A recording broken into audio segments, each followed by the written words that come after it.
Great. So we are live. The PowerPoint screen is behind me, and I'm kind of in the dark. Well, I don't know. All this technology. Dark light. But I'm joined by John Dupuy, the author of Integral Recovery, and Allie Middleton with Social Presencing Theater, and we're going to begin the PowerPoint presentation for the intention statement.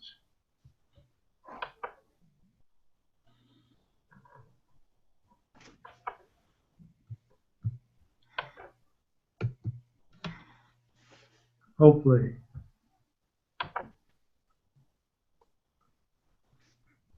Not good there. Yeah, you just might want to slide your mouse cursor over to. Yep. So now you just click to progress. Right. You're on this. You're on this screen. Technically, that's.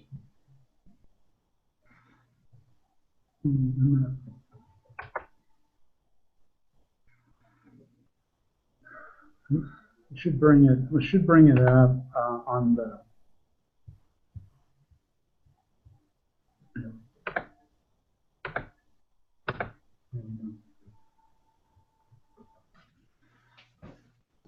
So what we're doing is conducting a generative dialogue in a case clinic format that we've adopted through Otto Scharmer's u.lab, and working with that format over this last year's time. This is an overview of the case clinic format. So you can see in this section here, the intention statement is highlighted, and I'm just going to run through that. I'm going to try and get through it in just the next 20 minutes. So we begin the intention statement by looking at our current situation and the key challenge or question that we as a group are currently facing. You notice that I've entitled, subtitled the Integral Spiritual Recovery, Learning to Co-Evolve.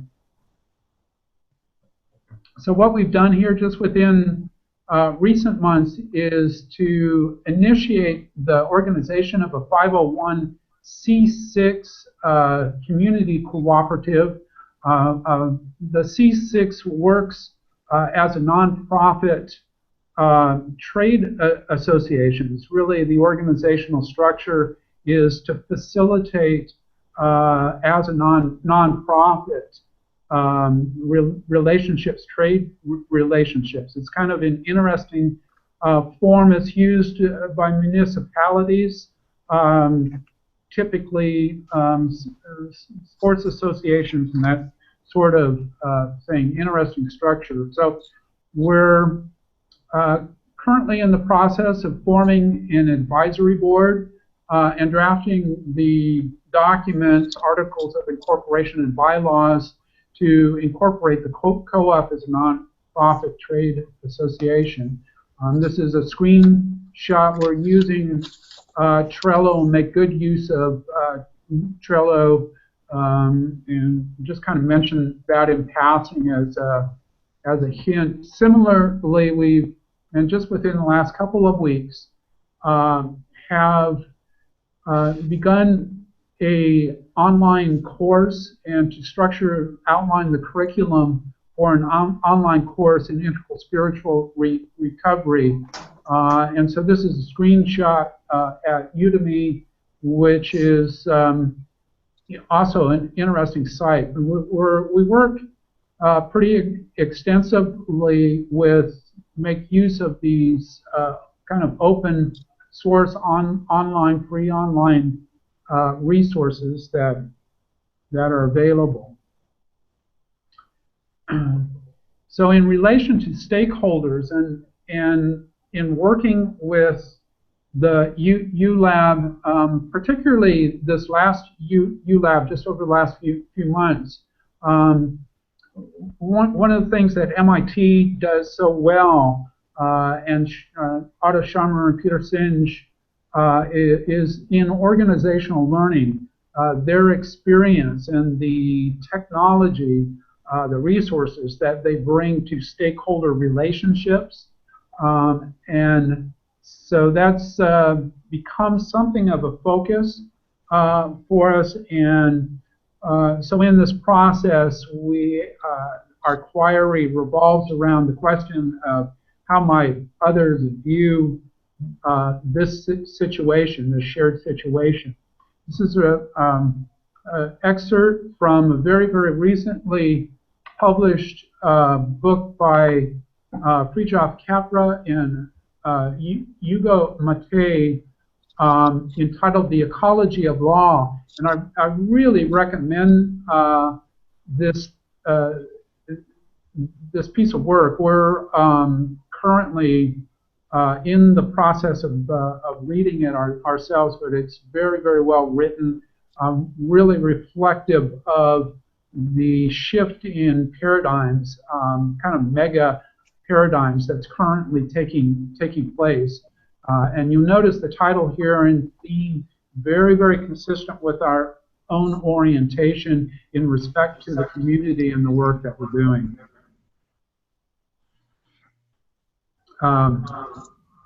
Also then, in relation to our intention statement and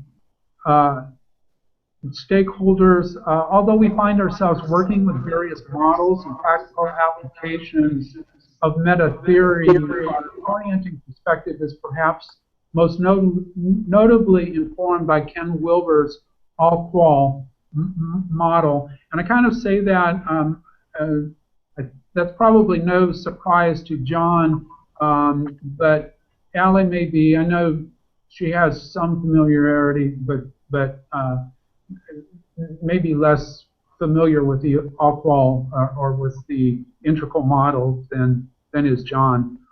Likewise, then, but because we are working with meta theory, kind of multiple models. One of the things that I've written about to this point over the last year and a half or so, that was recognized both by Scharmer and by Ken Wilber was. Am I getting that through one of them? Can you guys check and mute your mics? Getting some feedback's driving me a little crazy. Thanks. So Otto Scharmer sees the series of disconnects in various ways. I've had Ken Wilber and Charles Eisenstein. Those are fairly prominent thought leaders that have recognized separation or disconnect, kind of within societal realm, and Otto Scharmer is quite really articulates that in some some detail. So although there's been significant evolution or opening of mainstream thinking since the financial crisis, and our economic debates are still shaped by the same framework spaces and false dichotomies that ushered in the crisis. And he's referring to the financial crisis of 2007-2008 with the link there at the bottom of that slide. One of the forms in which our subjective and intersubjective conscious experience occurs is as state stages. These realms of subjective awareness interrelate with respective levels of 1, 2, 3, and 4 of conscious development, or structure stages. And So Sharma's work, interestingly enough, there's certainly that reference to those structure stages, and we'll get to those in greater detail in just a second. But there's also the dimension of the state stages, and that's see the state stages really in the U. And you can see this is a graphic image that is a composite of a number of different individuals. Benita Roy has a component in it. Michael Fisher has a component in it. Dustin DePerna's work. For me, kind of in my review of their work, I see this as a pretty well established concurrence in between those different perspectives. So Sharma's work then translates in respect to more conventional structure stages as articulated by spiral dynamics and the integral models. Level 1.0 is a structure stage red, level 2.0 as orange. That's scientific rationale. 1 is generally seen as ego.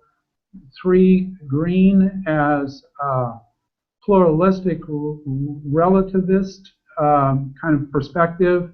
And 4.0 in a second tier distributed, more direct dialogic or, and this is the level that Sharma really is referring to when he says eco, these other 3 levels being ego based primarily, and so the shift for Sharma is from levels 1, 2, and 3 as ego based world views to level 4 as an eco worldview, ecocentric worldview.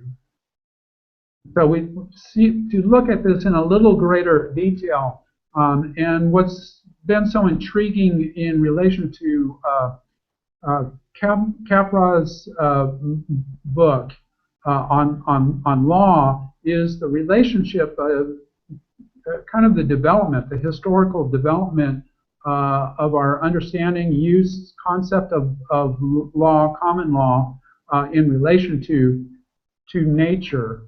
And so that's certainly emphasized, but interestingly then too begins to translate in relation to labor and capital, involves leadership. And so one of the themes I've been working with for an extended time now was really gaps in leadership.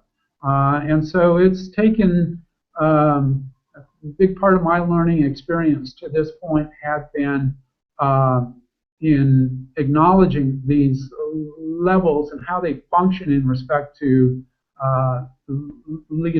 leadership. And of course, again, what Capra is pointing to is from a second tier, I believe this is where he's going, is from that law begins and somehow needs to be a restructuring of law to reclaim the commons that have essentially been capitalized over the last 3-4 centuries in particular.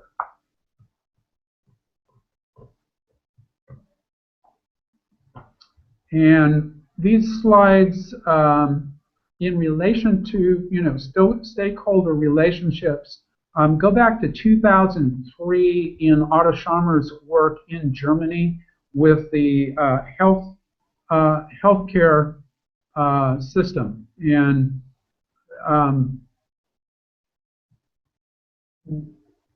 the authors, in referring to Scharmer as active participants in the initiative and longtime contributors to the magazine that had published this article, describe the promising changes unfolding in the region and offer a framework that applies to other systems in need of renewal. So over a decade ago, Sharma had initiated this approach to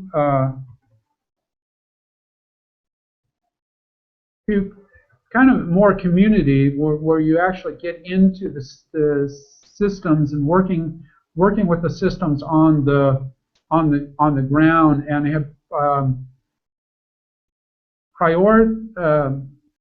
had identified the 4 levels that I'd mentioned previously. So where as a group, our primary focus involves innovating and designing ecosystems that vitalize our city's well-being and support distributed forms of ownership.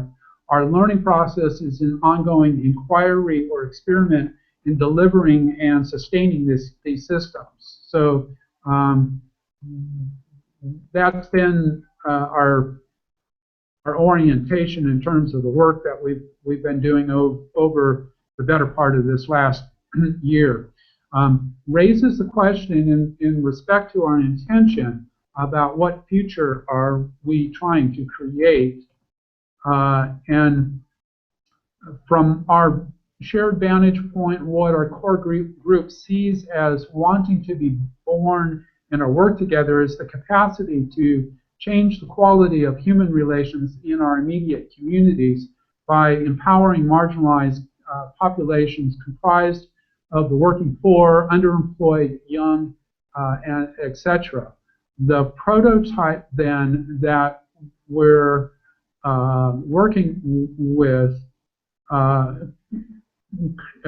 entails initiating community forums that bring stakeholders together with local community members to explore the innovation and design of sustainable ecosystems for an emerging future.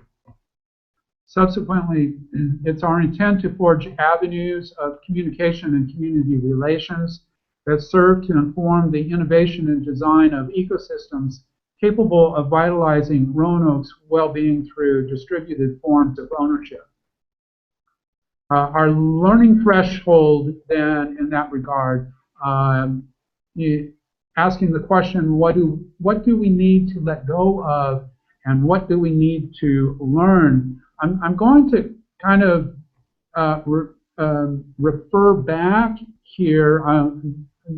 The Kubler-Ross grief model, I'm sure I was on a conference call with John yesterday and listening to his background. We share comparable backgrounds in our training. My background, particularly in respect to recovery, work with recovery, had really been founded on Kubler-Ross's grief model. But what I really see here is the U, and how the U is representing itself. Just really believe that these are state stages, and that from a standpoint of nurturing our own spirituality, our learning process is really at a place that we would do ourselves a great service by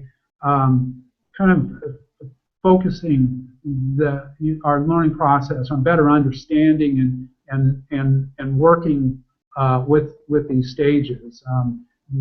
Traditional, conventional stages of the DABDA, what's called DABDA, denial, anger, bargaining, depression, and ultimately acceptance are those 5 stages.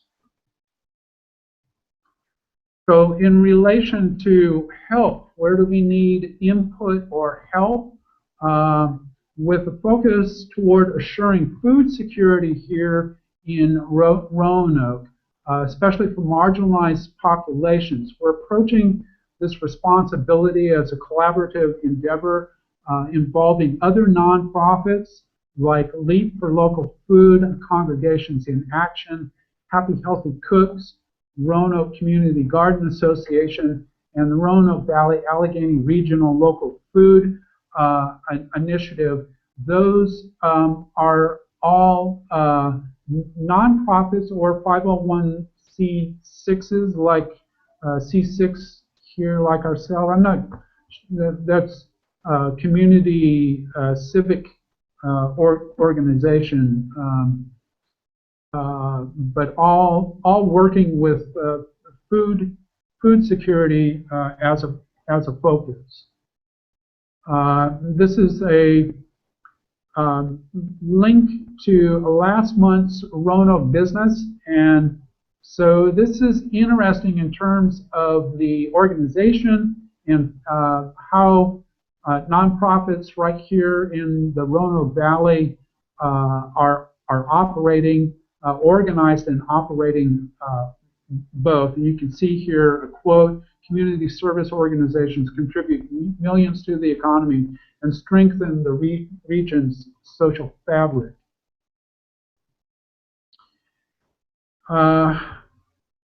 And this is an excerpt, it's a quote from the blog that I published in relation to an academic paper that was published just a year ago. I actually presented, have done a local press release and addressed City Council imposing a leadership challenge to the local leaders.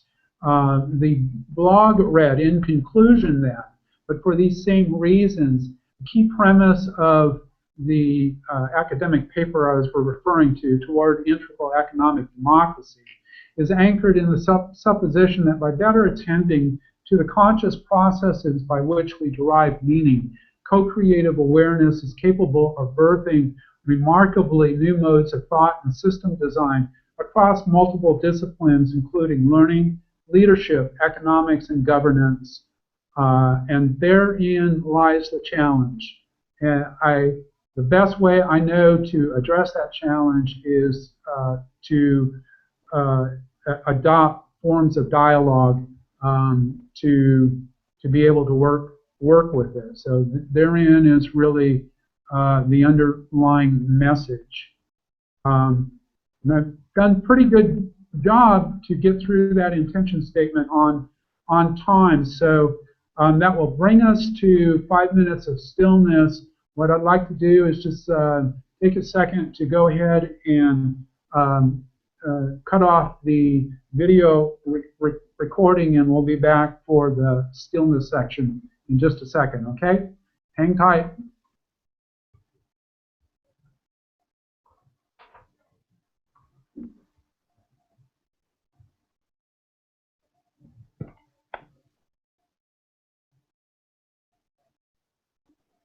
The red one? Yeah.